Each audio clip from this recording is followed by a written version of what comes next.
We're back. Time for another edition of the Carolina Insider. Jones and Adam here with you. It is a jam-packed time of year. No better time for the weekend recap presented by Wells Fargo. Adam, are you ready?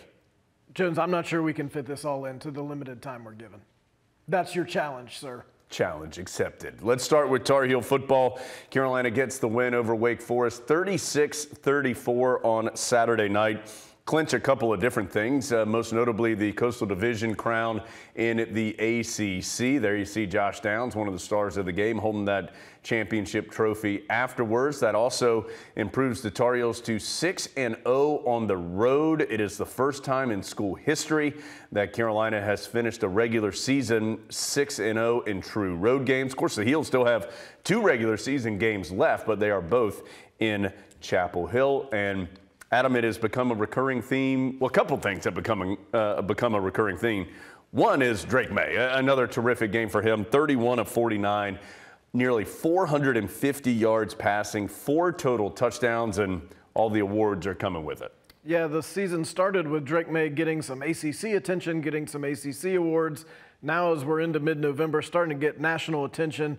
Walter Camp Player of the Week, 𝗖𝗿𝗍𝗶 Quarterback of the Week. He's moved into the Heisman Trophy conversation where I think he has to be. He's having that kind of season, putting up those kind of numbers, and most importantly, Carolina's winning games. So as Roy Williams once said, winners get the awards and rewards, and Drake May's been a winner. A lot of those wins courtesy of Drake connecting with Josh Downs, who, as you said, continuing to just have an incredible second half of the season. 11 catches, 154 yards, and 3 touchdowns in this game for Downs. He was the ACC wide receiver of the week. And Adam, speaking of national awards, I mean, Josh Downs, I would assume, would at least be in the discussion for the 𝗿𝗏𝗏𝗏𝗏𝗏 Award, which is the top wide receiver in the nation. Certainly, at this point, would have to think he'd be a first-team all-conference player as well at that position. He is having a terrific year. And making all kinds of different catches.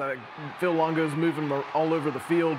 Defenses are having trouble locating him, even though they know he's the top line on their scouting report, and he just continues to produce.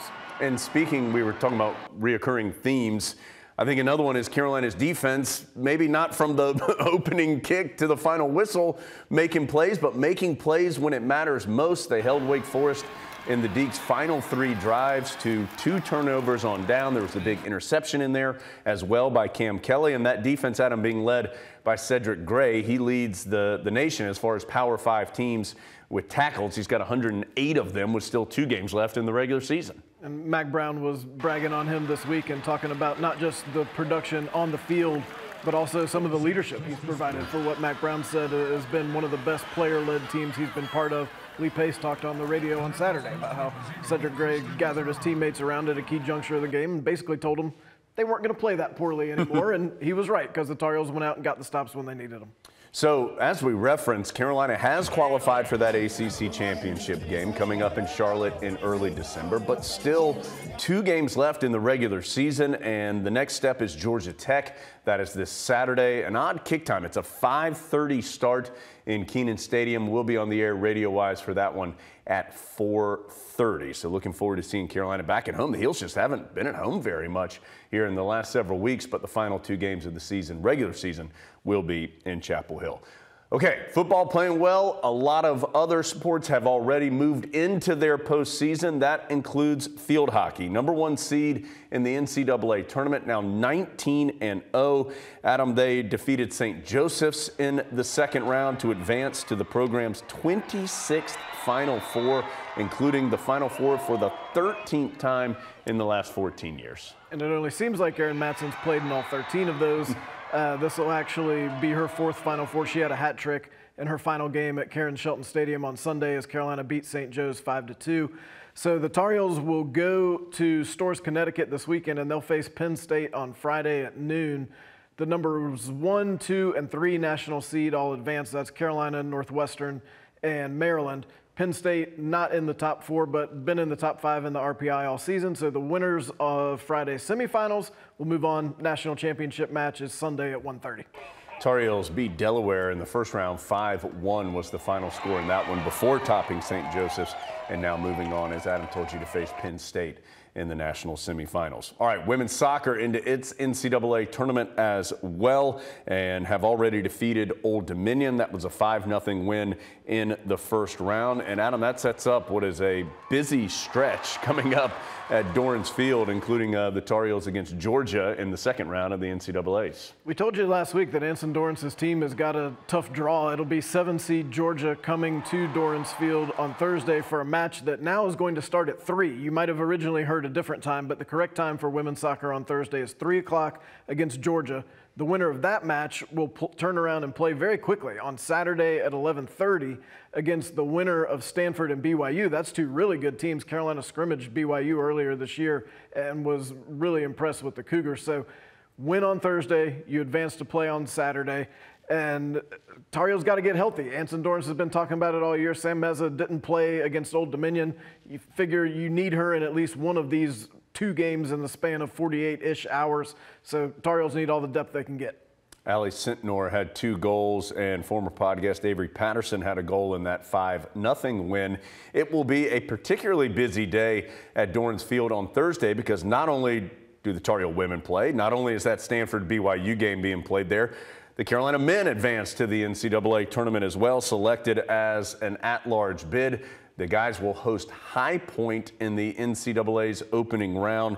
That is at noon at Dorrance Field on Thursday. So 3 games will be played on Dorrance Field that day. The men have made 14 of the last 15 tournaments. This is their 29th all-time appearance. And Adam, of course they want to win, but if they do win, a very tough trip ahead of them after that game against High Point. Show up to Dorrance Field with your bag packed if you're on the men's soccer team, because the winner of that match will leave almost immediately and go out to Stanford, all the way across the country, to play on Sunday against the Cardinal. So some tough travel situations, but you'd rather have to deal with that than not be in the tournament and not have to deal with these problems at all. Tar Heels got to beat High Point first. Final Olympic sport to highlight that is into the NCAAs is the cross-country program. Both the men and the women finishing well at their regionals. The men won the Southeast Regional. First time since records have even been kept. That started in 1980 that the Tar Heels won a regional. The women finished second in theirs. The guys are ranked number 10 in the nation, the women number 11. Both have advanced to the NCAA championship round. That comes up Saturday in Stillwater, Oklahoma. So congratulations to all those Tar Heel teams competing in the postseason right now. 2 teams that have their sights on the postseason several months from now. Men's and women's basketball have gotten going. The guys now 2-0 on the year, still ranked number 1 in the nation. And I mean, it wasn't a real clean first half against College of Charleston on Friday night. Tar Heels were down by 7 at the break, but then put together their best 20 minutes of the season in that second half against the Cougars. Largely thanks to Armando 𝗿𝗏𝗏. Carolina came right out of halftime and started feeding 𝗿𝗏𝗏 immediately, and he finishes with 27 points, which ace statistician Steve Kirchner is still going back to see where that ranks in the one-half performances scoring-wise, looking through those same records that they couldn't find for cross-country. 𝗥𝗏𝗶𝗍𝗏 had 25 points. He was great. Leaky Black quietly had a really good game, both defensively, which you're used to, and offensively, where he was 6 for 6. He scored 15 points. Tar Heels just a much better second half, and then looking to have a much more complete game on Tuesday against Gardner-Webb, as they've got 2 home games this week. They'll also host James Madison on Sunday. Yeah, for 𝗿𝗏𝗏, that's Adam, 27 points in the second half. He finished with 28 for the game after only having 1 point, 1 rebound, and 1 shot attempt in the first half against College of Charleston. Then he exploded for 27 second half points, finished with the 28 points, 1 off his career high. And finally, women's basketball, ranked number 13 in the nation, now 2-0 on the season. Tight first half against TCU, but really blew away the visitors in the second half, including a 27-6 advantage in the third quarter. Final score there was 75-48. 5 Tar Heels in double figures in that one, including 𝗖𝗿cie𝗹𝗶𝗍𝗏, Kennedy Todd Williams, each had 14 points. Tar Heels with a game that they're targeting some school kids in the area. They're going to play at 11 a.m. on Wednesday against South Carolina State in Carmichael. We did it. We got all of it in our time frame. Thanks for being with us and going on the ride here on the Carolina Insider.